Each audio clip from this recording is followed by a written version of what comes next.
everyone, my name is Hafshah and Auliya. Today I will discuss the surprising of voting rights during the New Order in Indonesia.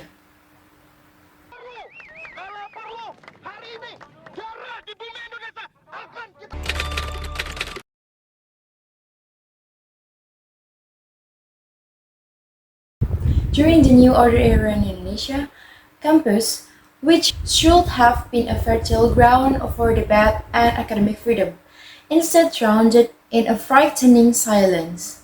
Over time, resistance from the ground emerged as a form of sudden dissent against the suppression of critical ideas by the government regime.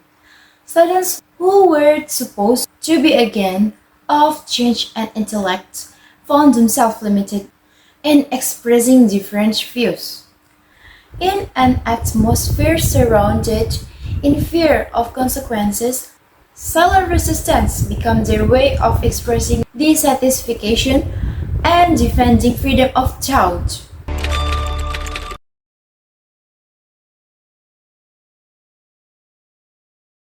In the stifling atmosphere of the constrained campus, valuable books like the inspirational works of Tan Malaka, Suhoki, and Pramudia Anantatur become silent witness to educational restrictions.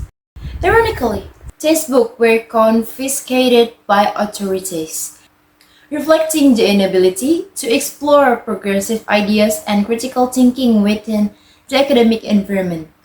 Students thirsty for knowledge were hindered in their efforts to understand broader history and thought, creating a limitation in intellectual growth. Restricted education became an irony where access to progressive thinking was blocked and potential for critical thinking was restrained, hindering the evolution of freedom of thought on a campus.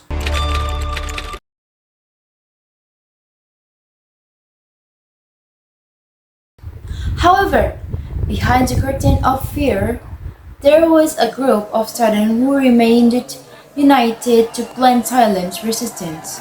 By forming secret networks, they supported each other in spreading progressive ideas and opening forbidden discussion in safe space. Hidden meetings in secluded places or dorm rooms became a stage for bold ideas, despite being constrained by the fear of repression. This group lit a torch of hope amid the darkness of that time. Their courage was not only reflected in secret discussion, but also in small acts like disturbing forbidden writing or sharing subversive books. Despite the significant risk, they chose to stand against injustice and oppression by focusing their views. This became a glimmer of light in the silent campus, where the spirit of change grew as a reaction to the suppression of critical ideas. Even in widespread across closed rooms, this group of students became a symbol of silent resistance, marking courage and determination amid political pressure. The spirit of silent resistance created small vibrations that would act as a catalyst for change in the future.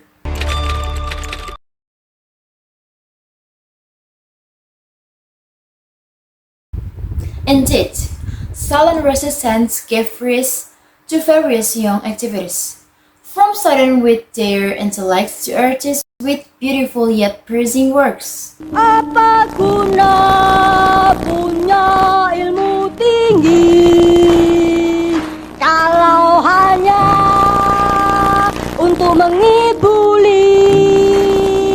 Apa guna banyak baca buku kalau mulut kau bungkam mulut? Like unknown heroes, they dedicated themselves to awakening public awareness of rampant injustice.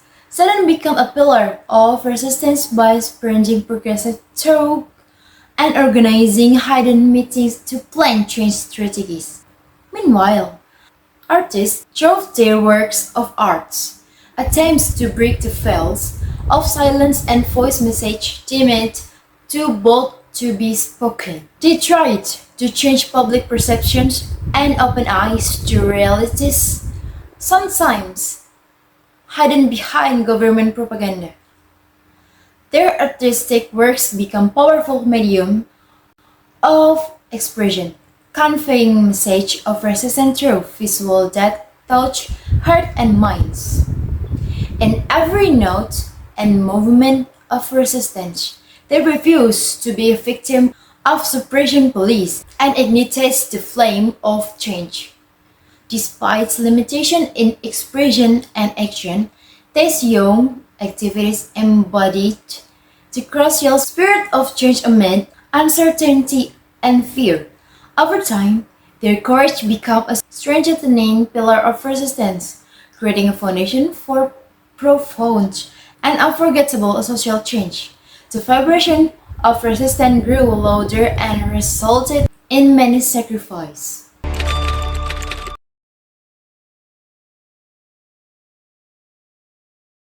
Resistance indeed comes with risks. Some brave students who spoken up were arrested and faced serious consequences. Around May 13 until 15, 1998 has become a dark chapter in Indonesia history. The Joint Fact-Finding Team, or TGPF, states that one of the impact of the May 13 until 15, 1998 riots was violent action resulting in casualties and injuries.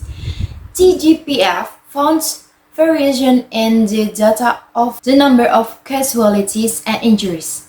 First data from volunteers team obtained from various sources stated that were 1,038 victims in the riots.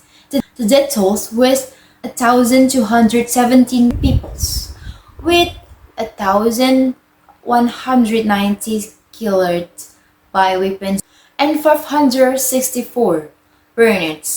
Meanwhile, there were 91 people injured. However, the struggle was not in vain.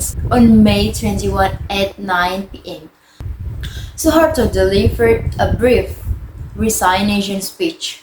Saya memutuskan untuk menyatakan berhenti dari jabatan saya sebagai Presiden Republik Indonesia terhitung sejak saya bacakan pernyataan ini pada hari ini, Kamis 21 Mei 1998.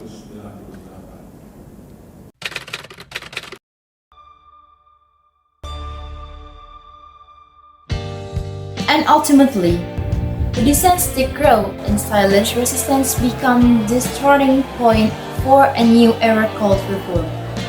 Voices that had long been suppressed finally reached their peak when the people of Indonesia unite to demand change and freedom.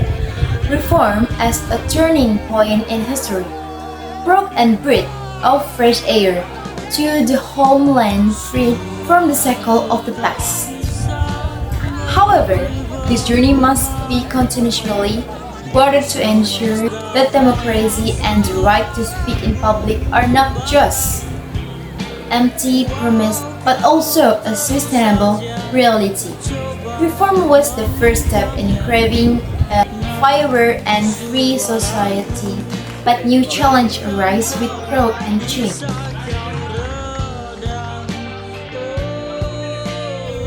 Thank you for your attention and thank you for your watch video. See you next time. Bye. Karena kebenaran akan terus hidup sekalipun kau lenyapkan kebenaran.